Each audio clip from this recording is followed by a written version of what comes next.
இந்த CM sir அப்படிங்கிறதே அது சின்ன பிள்ளை விளையாட்டுக்கு கூப்பிடுற மாதிரி இருக்குது. நீங்க ஏதாவது பழி வாங்கணும்னு நினைச்சா நீங்க என்னன்னா இது எப்படி திரைப்பட கதாநாயக வசனம் மாதிரி இருக்கு. சிஎம் சார் அப்படிலாம் இருந்துச்சா கூடாது.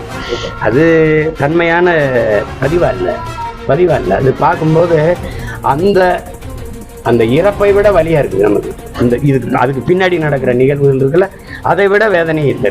ஒரு தம்பியோட அந்த காணொலியை பார்க்கும்போது அவருக்கு அதில் அவர் பேசுனதில் அவருக்கு இதயத்துக்குள்ள காயமோ வலியோ இல்லை. இருந்தால் அந்த மொழியில் வெளிப்பட்டு அது இல்லை. தம்பி விஜய் அந்த இடத்துக்கு பரப்புரைக்கு போனதுனால தான் இது நிகழுது.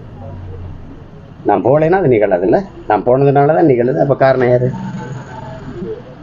மற்ற இடத்துலலாம் நடக்கலை, இங்கே ஏன் நடந்துச்சுன்னு சொல்றது இல்லை. அப்போ அந்த இடத்துல நடக்கணும்னு நினைக்கிறீங்களா?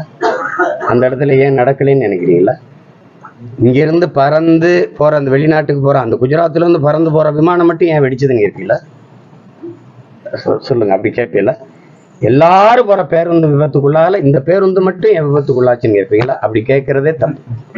எல்லா கூட்டத்திலையும் மயங்கி விழுந்தாங்க, இதுலயும் மயங்கி விழுந்தாங்க. நெரிசலா இருந்தனால மிதிச்சு அது காயம்பட்டு இறந்து விட்டாங்க. அதுதான் மூச்சு திணறல். பேசும்போது அந்த வலியை இவர் கடத்தி இருக்கணும், ரொம்ப உருக்கமா கடத்தி இருக்கணும். அது செய்யலை. இப்போ நம்ம பேசுகிறோம், மாண்புமிகு தமிழக முதல்வர் அவர்களுக்கு சட்டப்படி நீங்கள் நடவடிக்கை எடுக்கணும்னு இருந்தால் என் மேலே எடுங்க. என்னை நம்பி வந்தவர்களை, என் உடன் இருக்கிறவர்களை நீங்கள் கைது செய்ய வேண்டாம், அவர்கள் மேலே நடவடிக்கை எடுக்கலாம். இதுக்கு நான் தான் பொறுப்பு, என் மேலே நடவடிக்கை எடுங்க. இப்படி தான் பேசியிருக்கணும்.